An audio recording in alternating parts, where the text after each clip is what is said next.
Zoom mo. Zoom in mo na. Okay na. Lapitin ko na.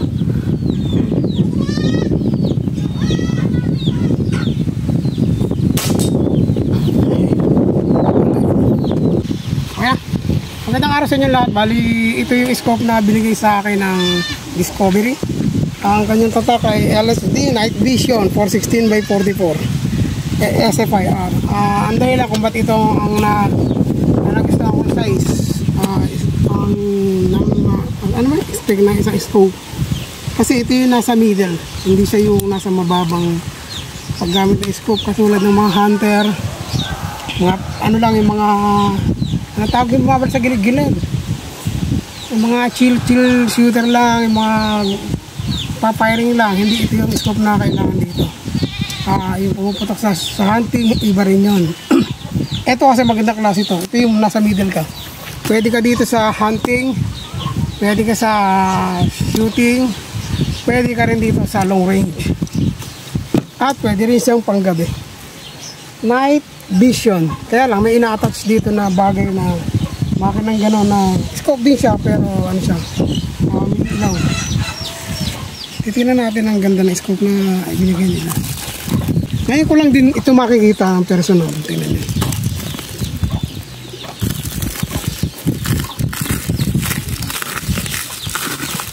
Salamat nga pala Discovery Scope sa scope na libreng scope. Ganda po. Night Vision eh. Pag sinalpakan ito ng machine ng Night Vision.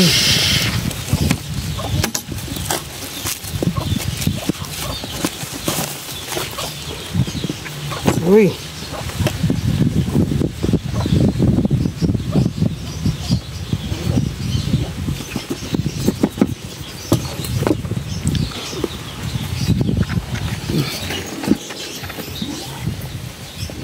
Sana bigay na ilagay dito dovetail.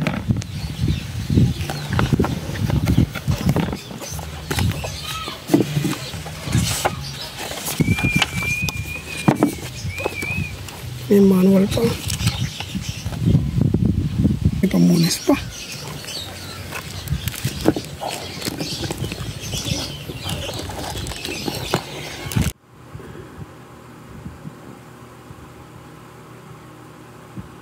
Dito ako nag-iisip kung ano to. Kasi baka ako ito Picatinny. Nako, mukhang hindi. Mukhang dovetail.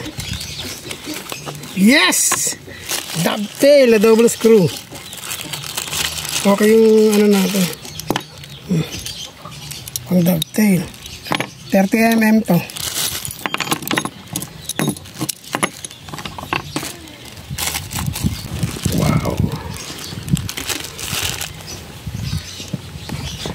Meron bang sunshade. Ito yung sunshade. Ginagamit na po niya rin.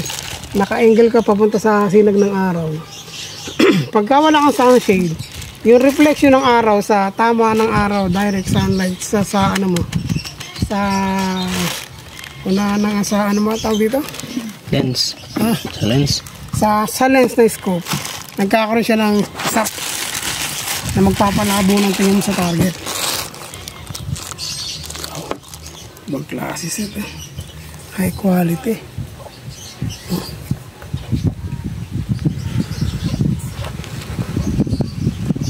Laki ng ano, 30mm 4 16 by 44. Ito yung 44. Ito yung 4 to 16 ito. Hirap naman. Ito yung 4, yung power niya 416 at 44 ang diameter ng. Ito naman yung ano niya, windage adjustment. Ano? Ito yung pihitan ng left and right. Ito yung pihitan naman ng up and down. Sa tunog. Ang tawag dito elevation adjustment at saka ito windage adjustment. Ito naman yung ano, objective lens. Yung nasa una na to. Ngayon, kung babaril ka dito sa angle na to, naka-direct sa sunlight. Ang mangyayari, pag tinamaan to ng araw, magiging blur ang tingin sa kanya, tapos magkakaroon ng parang fog. Ngayon, ang solusyon doon, lalagyan mo lang siya ng ito. Ang tawag dito is sunshade. Ito na.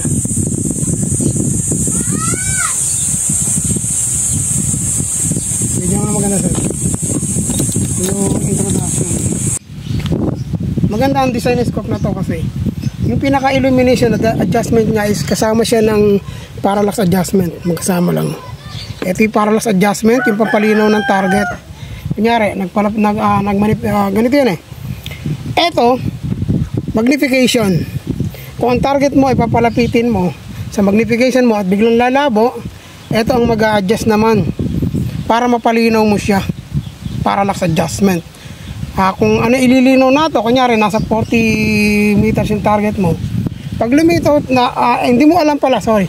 Kung hindi mo alam yung range ng target mo, pag pinihit mo to, kung saan matapat na number, yun ang meters na ilalagay niya o yards. Kunyari, pumunta sa 50 yards. Lumina sa 50 yards. Nung pinihit mo parallax adjustment, ibig sabihin ng 50 yards yung target. At ito naman yung kanyang fast focus eyepiece. Ang ganda. Clear na clear. Ito yung titimplahan ng mata mo, pampalino, pampalabo. Kung saan magiging clear ang paningin mo. Ito naman yung pagpapalapit ng target. Nagsisimula siya 4. Kasi ang size na 4, yung 3 lang okay na eh. Kaya lang yung 4, mas malawak ang magiging mas malapit. Mas maganda to sa naka-middle nga siya eh. Hindi siya pwede siya pang hunting, didistansya ka lang kasi number 4 siya. Ngayon, mas pwede rin to sa competition. Pwede to sa shooting, sa BR25 tsaka MS rifle competition na maganda to. Kasi pag sinilip po siya, ang laki ng silip niya. Pag nilagay mo sa 4, titimplahan mo lang.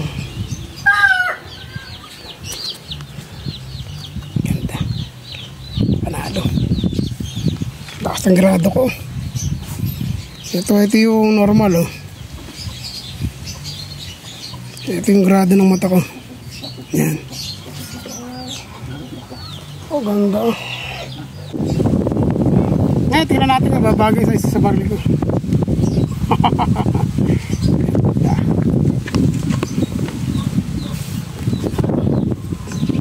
Ito, mas mataas to.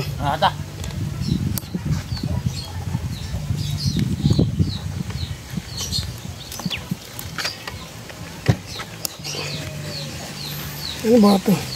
Ay, kasi nakalagay dito 624x44. Medyo hirap ako sa scope na ito. Ay, wala tayo pang baklas. Vector.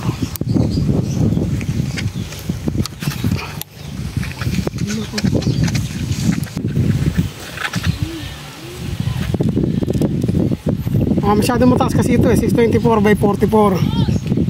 Ang kabigatan kasi na ito, pang competition yung size na to. Malayo na agad yung silip mo. Yung BR25, tutukan, napakahirap, mahirap makita. Totoo na. Ang mga size na ito maganda sa hunting tsaka sa competition. Kaya lang malalayo ang target nito. Pero kahit beginner ka, magandang gamitin ito. Wow! Ay, napakaganda silipin siya ito.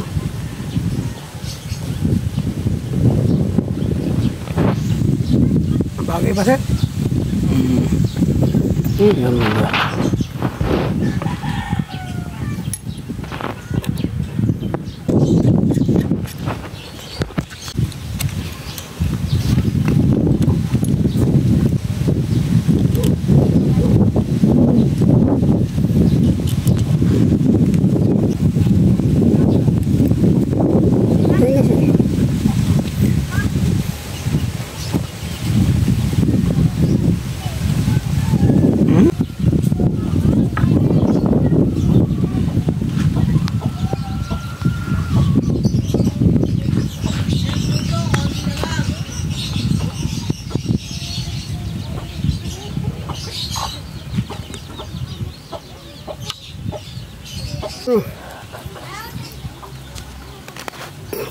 Lagi nasa 16.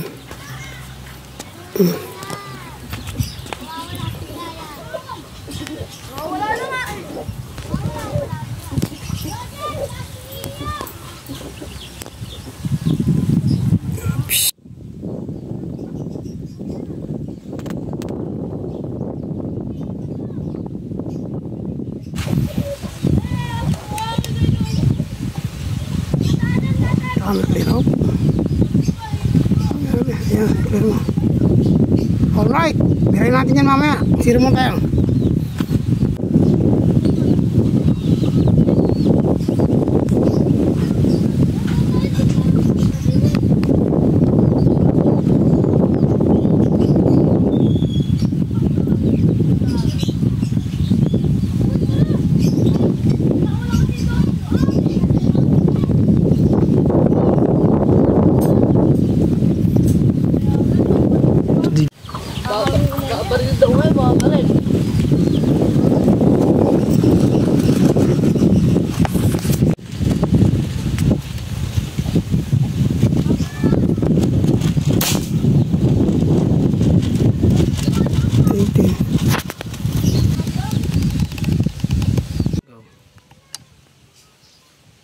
Malaki ba na dapat tinilisan siguro eh.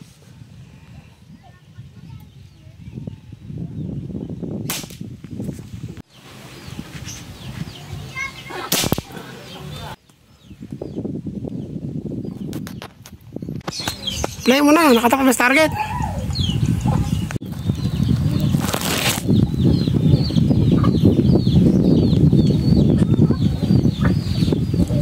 Samin mo. Samin mo na. Kita, lapitin ko na.